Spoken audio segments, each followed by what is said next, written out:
시간도 아팠던 것 같아요. 그냥 정말 말 그대로 죽겠다 싶더라고요. 의사가 아무리 좋아진다 괜찮을 거다 해도 믿음이 없으면 좋아질 수가 없어요. 그 기약이 없거든요.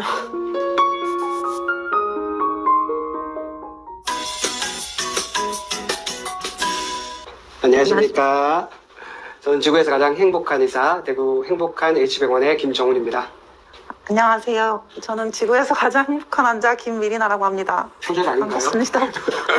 오늘은 그 만성통증 그리고 자율신경실조증이라는 좀 특별한 병 때문에 긴 시간 동안 그 치료를 잘 견뎌내고 여기까지 행복한 모습으로 와주신 우리 행복한 환자를 모시고 그런 분들에게 조금이나마 좀 용기와 희망을 드리기 위해서 이 영상을 찍게 됐습니다. 우리 몸에서 크게 보면 우리 마음대로 움직일 수 있는 신경이 있고 우리 마음대로 어떻게 할 수 없는 신경이 있어요.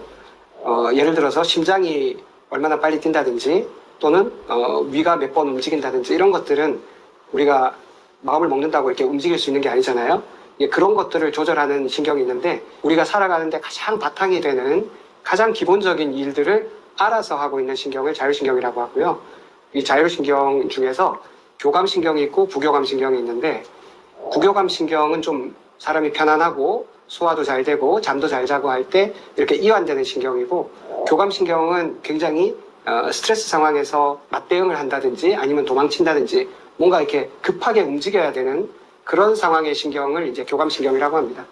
두 가지가 적절하게 균형을 맞춰야 되는데 현대인들은 대부분 교감신경이 너무 과도하게 힘을 많이 쓰고 있는 경우가 많죠. 우리 이 환자분도 교감신경계가 너무 항진되어 있어서 온몸의 긴장도가 굉장히 높아져 있고 등이나 또 목 이런 데서 나오는 신경들이 근육에 의해 가지고 이렇게 압박돼서 자율신경이 제대로 역할을 못하는 그런 상황이었습니다. 증상으로는 다양한 통증, 어지럼증, 불면증, 불안, 가슴 답답한 거, 뭐 소화가 안 되는 거, 손발이 시린 거, 그리고 생리 전후에 통증이 심한 거, 가장 흔하게는 공황, 이런 증상들이 많이 나타납니다. 그런 게 이제 자율신경 실조증이고, 우리 환자분은 이제 자율신경 실조증의 대표주자답게 이런 증상들의 거의 한 3분의 2 정도가 있었던 상태고요. 저희 병원에서 23년도 9월부터 그 치료를 시작했죠. 좀 활발했던 것 같아요. 성격이 좀 활발하고 뭔가 이렇게 하는 걸 좋아하고 나서는 걸 좋아하고 이런 성격이었는데 자율신경 실조증이라는 거를 이제 겪고 나서 무기력하고 뭔가 하고 싶은데 의욕이 없는 거예요. 근데 이거는 비전문가인 우리들이 생각했을 때 이거는 그냥 정신적인 문제구나 라고 생각을 한 거예요. 우울하니까 내가 지금 이러지? 그게 자율신경 실조증이라고는 전혀 생각을 못했어요. 그런 병명조차 있는지도 몰랐고 네네. 제가 이제 고관절 통증도 있었는데 그때는 이제 통증 치료를 주로 받았고 근데 그때는 주사를 그냥 뭐 2주 정도 길어야 2, 3주 진짜 길게는 한 달 정도 이렇게 주사 치료를 하고 나면 어느 정도 일상생활 충분히 가능할 정도로 이렇게 있고 1년에 뭐 이렇게 몇 번씩 오고 했었는데 이 자율신경은 아닌 거예요. 한 달, 2달 치료해도 좋아지지가 않고 주사를 내가 이렇게 했는데 왜 안 좋아지지? 근데 이제 원장님께서 이거는 자율신경 실조증이고 감정에 영향이 될 수도 있다. 그래서 주사 치료, 도수 치료 이런 것도 치료지만 감정적인 치료를 정말 많이 받았어요, 원장님께. 그러니까 예전에는 그냥 나 너무 힘들어, 짜증나, 죽고 싶다? 그때 이제 잘 못 고르셨으니까 미치겠다? 언제 좋아져요? 언제까지 치료 받아야 돼요? 근데 그거 지금 생각하면 너무 재밌는 말인 거예요. 언제 좋아진다는 게. 그래서 원장님이 그때 하도 제가 감정 조절이 안 되니까 한 달만 있으면 좋아질 거다. 3개월만 믿고 치료해보자. 계속 그렇게 해주셨어요. 그러니까 어느 날 주사 치료를 받는데 정말 짜증날 정도로 아픈 거예요, 주사가. 그러니까 몸이 예민해져 있다 보니까 바늘이 찔러도 너무 아프더라고요. 근데 정말 미치겠어요. 저 못 맞을 것 같아요. 이런 말을 했던 것 같아요. 근데 갑자기 주사 치료를 중단하시더니 언어를 예쁘게 쓰면 어떨까요? 라고 하시는 거예요. 근데 그 말이 하나도 와닿지가 않는 거예요. 그거를 자꾸 얘기를 하셨어요. 근데요, 어느 순간 이렇게 치료를 계속 받다 보니까 원장님이 저한테 그렇게 해주신 거를 저한테 그거를 적용을 하게 되는 거예요. 그러니까 의사 선생님도 나한테 이렇게 얘기를 해주는데 나는 나한테 왜 이렇게 나쁘게만 얘기를 할까? 그래서 글을 쓰고 좋은 언어를 골라서 쓰니까 정말 뇌에서 좋은 호르몬이 나오는 것 같은 거예요. 그러니까 저는 주사치료나 뭐 물리치료가 다는 아니라고 생각을 해요. 그러니까 일단 마음가짐이 중요한데 물론 통증이 있으면 당연히 좋은 말이 나오진 않죠. 근데 주사치료로 어느 정도 좀 좋아지고 나서 그게 되게 잘 되더라고요. 그러니까 옛날에는 사는 게 버티는 거였는데 지금은 그냥 살아가는 것 같은 거예요. 버티는 삶에서 네, 살아가는 살아가는 삶. 삶으로. 물론 지금도 다른 이유로 통증이 있을 때마다 한 번씩 그런 생각은 들어요. 아, 내가 이렇게까지 고생해서 뭐 하지? 오히려 지금이 더 힘들다면 힘든데 똑같은 통증인데 정말 다르게 느껴지더라고요. 그때는 목 디스크가 있었을 때 그냥 크로스백을 멜지 못할 정도였어요. 긴 머리였는데도 그것도 너무 무거워서 자를 정도로 그냥 숨만 쉬어도 아팠던 것 같아요. 그리고 고개를 이렇게 뒤로만 젖혀도 목이 끊어질 것 같은 거예요. 근데 이거를 저는 모든 사람들이 다 그러는 줄 알았어요. 제가 2017년 그때 진단받을 때 유튜브가 이렇게 활성화되지 않아서 정보가 많이 없었어요. 근데 전혀 좋아지지 않았고, 근데 원장님께 오고 나서 목 아프고 할 때 좋아졌죠. 너무 그렇게 오래 가지 않아요. 네, 좋아졌죠. 근데 지금은요, 자꾸 무통인 거예요, 그냥. 나는 이 몇 년 동안 그렇게 계속 갈고 살다가 너무 행복하게 살고 있어요. 등 통증도 그렇고. 이제 초반에는 그렇게 주로 통증 위주로 치료하다가 네. 24년도 봄이 되면서 열이 나기 시작했었죠. 4월인가 3월인가 네. 그때부터. 원래 첫 스타트는 12월 달이었던 것 같아요. 맞아요. 맞다. 크리스마스 전후에서 그때 열이 났었던 것 같아요. 크리스마스 행사할 때. 예, 맞아요. 그때는 오래 가진 않았어요. 그때는 그렇게 힘들지 않았죠. 네, 본격적으로 힘든 거는 이제 작년 4월 달부터. 맞습니다. 그때 저도 깜짝 놀랐어요. 열이 한 41도까지 올라가는데 일주일에 한 3일씩 뭐 그리고 한 번 열이 나면은 뭐 반나절 하루 뭐 이렇게 가니까 진짜 되게 걱정스러웠어요. 그때도. 감사합니다. 저희 병원에서 치료하는 것도 치료하는 거지만 그때 이제 다른 대학병원에 가서도 다른 문제는 없는지 좀 확인도 해보고 네. 그렇게 치료를 했었는데 이걸 불명열이라고 하거든요. 원인은 정확하지 않은데 어쨌든 열이 계속 나는 거. 그 불명열 사실 치료하기가 상당히 까다로운데 저도 이만큼 심한 분들은 잘 못 봤거든요. 그래서 어떡하지? 저도 좀 약간 흔들렸습니다. 대학병원이나 이런 데 가서 교수님이 잘 치료해 줄 수 있는 상황이다라는 확신이 들면 이제 보내면 되는데 거기서도 사실 뾰족한 수가 없었기 때문에 이분은 어떻게든 내가 끝까지 마무리를 해야 되겠다라고 생각하고 시작을 한 거죠. 어렸을 때도 열이 났다는 소리를 못 들었거든요. 초중고등학교 때 뭐 이럴 때도 열감기 뭐 친구들 다 열나고 막 이럴 때 저는 열을 그냥 모르고 살았어요. 이게 건강에 자만하는 게 아니라 열이 나는 게 이런 거구나를 이때 처음 알은 거예요. 지하로 추락하는 기분인 거예요. 힘이 하나도 없고. 그냥 정말 말 그대로 죽겠다 싶더라고요. 근데 희한하게 그때는 내가 삶에 이거를 그때처럼 죽어야지? 내가 살아서 뭐야? 이런 생각은 전혀 들지 않았어요. 다행이네요. 근데 저는 그때 자율신경 치료가 잘 됐기 때문에 이것도 버틴 거라고 생각을 하거든요.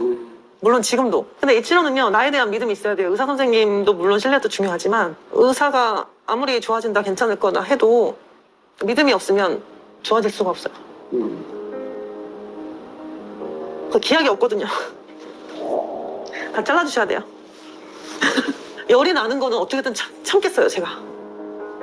근데 언제 어디서 날지 모르니까 그게 너무 두려운 거예요. 그냥 원장님이어서 다녔어요. 원장님이 와서 다녔고. 아이고, 잠깐만. 죄송합니다. 끝없는 싸움이었어요. 근데 항상 생각을 했죠. 원장님이 항상 병을 병이라고 생각하지 말고 항상 그랬어요. 특별한 환자다. 이거는 특이한 병이 아니고 특별하다. 정말 특별한 거예요. 주변에는 아무도 없는 거예요. 저랑 똑같은 증상이. 근데 물론 불명열 치면 엄청나게 많아요. 근데 감염인 분들도 있고 자율신경 실조인 분들도 물론 있지만 찾아봐도 뭐 7년, 8년 다 그렇게 고생하고 계시고 제가 그분들을 끌고 오고 싶을 만큼 생명의 은인이십니다.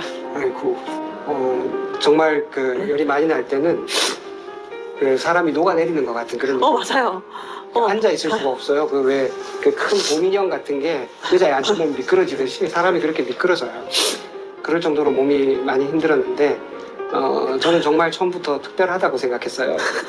그러니까 특이하다고 생각하지 않았습니다. 정말 특별한 환자고 저도 우리 행복한 환자분께서 저를 제가 가진 실력 이상으로 저를 신뢰하셨고 그리고 저는 그 신뢰에 대해서 보답해야 될 책임이 있으니까 더 열심히 공부하고 더 오랫동안 지치지 않고 치료했던 것 같습니다. 정말 특별하다고 생각했던 것이 한 1년 반 전에 그때 제가 그 통증 치료를 하는 의사들 한 300~400명이 모인 곳에서 제가 만성 통증에 대해서 강의를 할 기회가 있었습니다.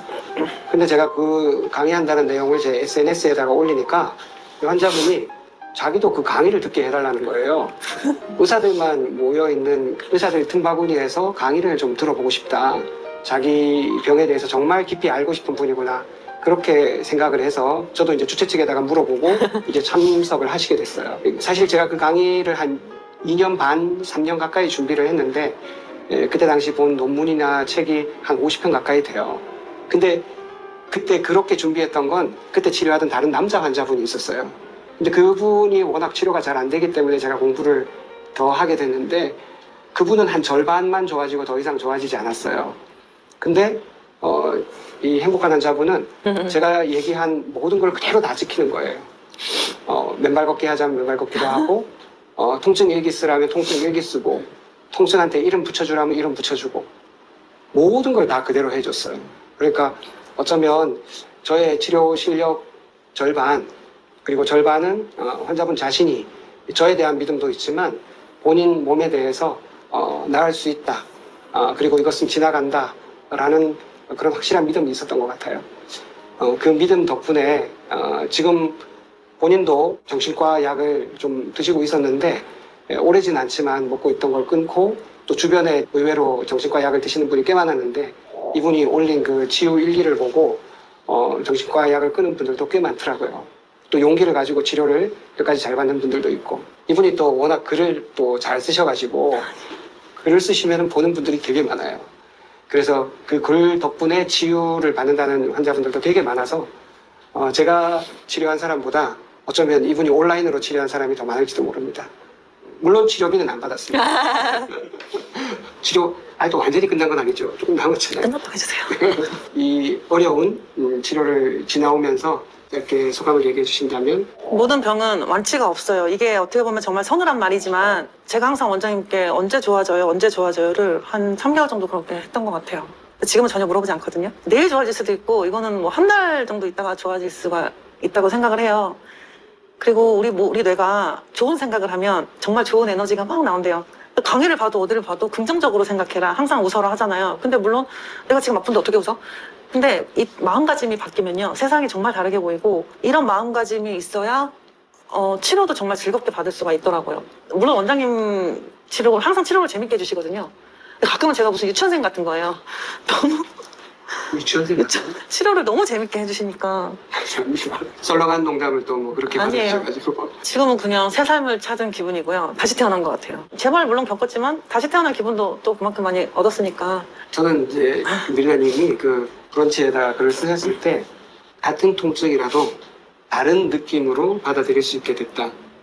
그 말이 되게 인상적이었습니다.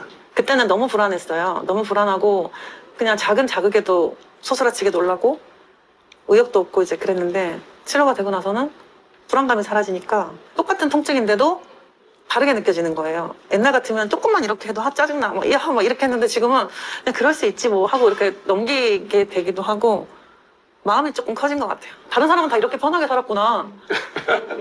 예, 옛날에 본인처럼 힘든 사람들 있을 수 있잖아요.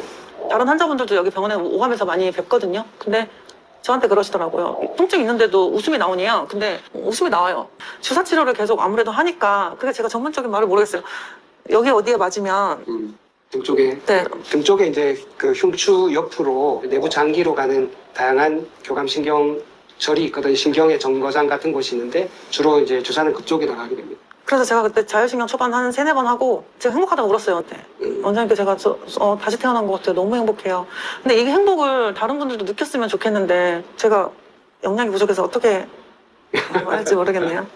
지금도 그냥 자신을 다 믿었으면 좋겠어요.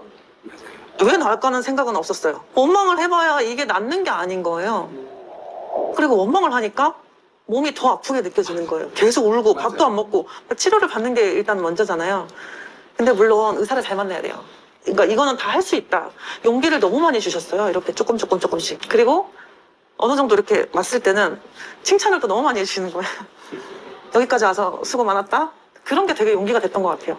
아, 나 잘하고 있구나. 그랬군요. 칭찬 좋아합니다. 오늘도 참 잘하셨습니다.